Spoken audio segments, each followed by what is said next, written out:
नमस्कार। अभी मैं कुछ विचार कर रहा था जीवन के संदर्भ में तो कुछ पंक्तियाँ बन गई हैं जिनको आप सभी के समक्ष साझा करना चाह रहा हूँ। वो इस प्रकार हैं। जैसे बहती नदी की धारा, जैसे बहती नदी की धारा, जैसे बहता सागर प्यारा, जैसे बहता सागर प्यारा, वैसे ही बहता ये जग सारा, वैसे ही बहता ये जग सारा। देख सको तो देख लो प्यारे, देख सको तो देख लो प्यारे, सागर को सागर के जैसा, सागर को सागर के जैसा, खुद को खुद के जैसा। मिट जाएगा भय सारा, हो जाएगा जीवन निर्मल सारा, हो जाएगा जीवन निर्मल सारा। तो देखने की बात है, बहुत सारी चीज़ें प्रवाहमान है कि सागर से जल बाष्प बन के उठता है, हवाओं के द्वारा बहता हुआ पर्वतों पे हिम के रूप में जमा हो जाता है। पुनः जब तापमान बढ़ता है तो हिम पिघलती है, नदी के रूप में बहते बहते सागर से मिल जाती है। ऐसे ही ये पूरा जो संसार का चक्र है लगातार चल रहा है। जीव भी ऐसे ही बनता है कि किसी जो पुरुष और महिलाएं होती हैं कुछ खाती हैं, उन्हीं से तो अंडाणु शुक्राणु बनते हैं और जब वो मिलते हैं तो जीव बन जाता है। बच्चा बना, बच्चे के बाद में युवा बना और एक निर्धारित आयु के बाद में वृद्ध हो जाता है। वृद्ध होने के बाद में फिर मर जाता है तो मिट्टी बन जाता है, कहीं हवा में समा जाता है। जो भी प्रकृति के तत्व होते हैं जिनसे बनता है उन्हीं में तो विलीन हो जाना होता है। तो ये पूरा चक्र चल रहा है, प्रक्रिया चल रही है। तो इसमें बहुत सारी चीज़ें ये होती हैं ना कि हमें जो मिल गई हैं बाह्य रूप से समाज में बहुत सारी चीज़ें मिली हैं ना समाज रूप में। अब उनके कारण हम दुखी हों, परेशान हों तो फिर वो सत्य थोड़ी है, वो तो बाह्य चीज़ में चल रही हैं धारा के रूप में। तो इस चीज़ को अगर हम समझ जाते हैं कि एक संयोग से जन्म मिला है और चल रही सारी चीज़ें, फिर उसको सही तरीके से जीना है, अच्छे से जीना है जीवन को और उसका लाभ ये है कि हमारा जीवन तो अच्छा रहेगा ही, हम जहाँ रहेंगे वो भी अच्छा वातावरण रहेगा, सारी चीज़ें। मर के तो चला ही जाना है यहाँ से तो जब जाना ही है तो अच्छे से जाएं। क्यों खुरापात करें, अपने लिए भी अपना भी जीवन नरक बनाएं, दूसरे के लिए भी वैसी चीज़ें उत्पन्न करें।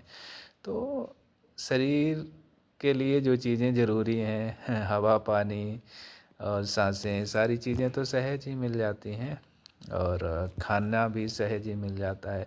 बाकी जो चीज़ें समस्याएं उत्पन्न करती हैं कि कामनाएं कि हमें इतनी बड़ी गाड़ी चाहिए, इतना बड़ा मकान चाहिए, ये होना चाहिए, वो होना चाहिए, छूट सब यही चाहता है।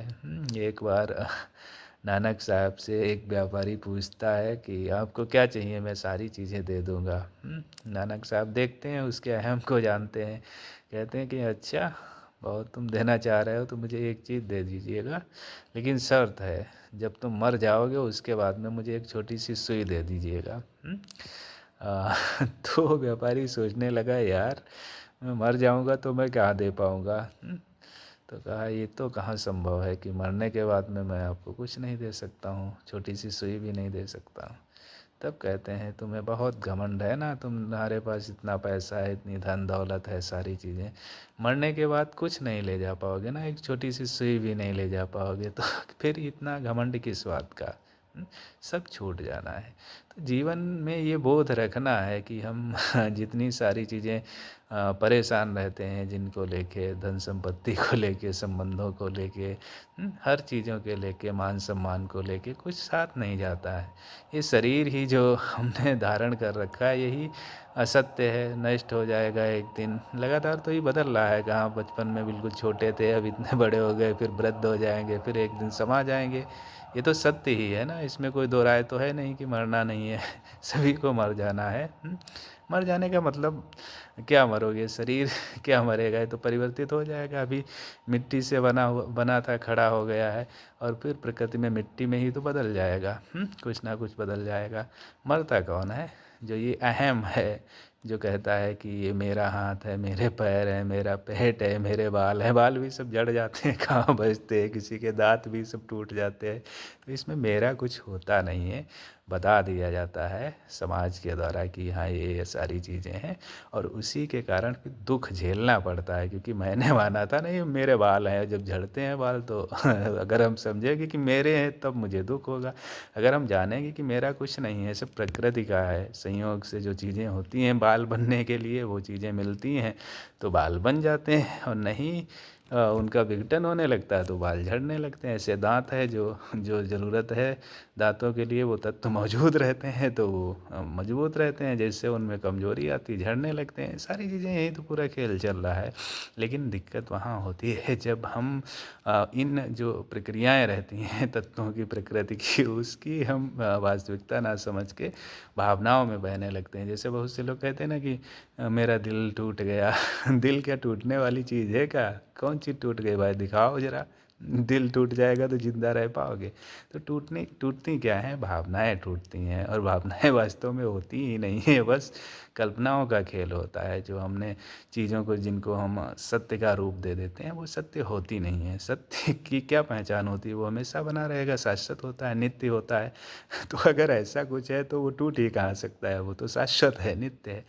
तो जिन को हम सत्य मान लेते हैं वो वास्तव में सत्य होती नहीं है, और इसी के कारण दिक्कतें होती हैं। तो उनसे मुक्त होने का आधार यही है कि हम समझें, देखें ना जीवन को। ये जो चक्र चला आ रहा है, कितने लोग आके चले गए हैं, फिर भी लोग इतना परेशान रहते हैं। दुनिया में देखो कितने युद्ध फसाद, दंगे फसाद। जो प्यार मोहब्बत से जी सकते हैं, पूरी प्रकृति तो यही सिखा रही है ना, कोई भेद नहीं है आंतरिक रूप से, सब एकत्व है, सब में एक तो है। कि हम खाना खा रहे हैं, पेड़ पौधे से एनर्जी मिल रही है, तो वो पेड़ पौधे पत्तियां हमारे अंदर में ही तो समाहित हैं, यानी हम भी पेड़ पौधे ही हैं, तो कोई भिन्नता तो है नहीं। फिर भी हम हिंसा करते हैं जीवों के साथ, उनको मार के खा जाते हैं। तो जब दिखता नहीं है ना, जब हम भेद करते हैं, तो वहीं से सारी चीज़ें होती हैं। हिंसा आती है। जब हम एकत्व समझ लेते हैं तो करुणा आ जाती है। तो उस चीज़ को समझना है, जानना है, देखना है लगातार। और जब ये चीज़ करते हैं तो फिर आनंदित होते हैं, क्योंकि जीवन सहज सरल लगने लगता है ना। कुछ ऐसा है नहीं जो जिसके लिए परेशान हुआ जाए। परेशान किसके लिए होंगे? ऑलरेडी संपूर्ण एक तरीके से कहा जाता है यथा पिंडे तथा ब्रह्मांडे, यानी जैसा पिंड है वैसा पूरा ब्रह्मांड है। तो ब्रह्मांड में ही एक तरीके से सारी चीज़ें, तो किसके लिए परेशान होना? सारी चीज़ें तो हैं, जो जीने के लिए ज़रूरी चीज़ें हैं वो सहज ही उपलब्ध हैं। अब समस्या होती है कामनाओं से और उनकी ज़रूरत नहीं होती है। और ये चीज़ समझना है, सारा चक्र चल रहा है, तो हर पल समझ के साथ जिएंगे तो बहुत अच्छा हो सकता है। तो ये कुछ विचार आ रहे थे। धन्यवाद, नमस्कार।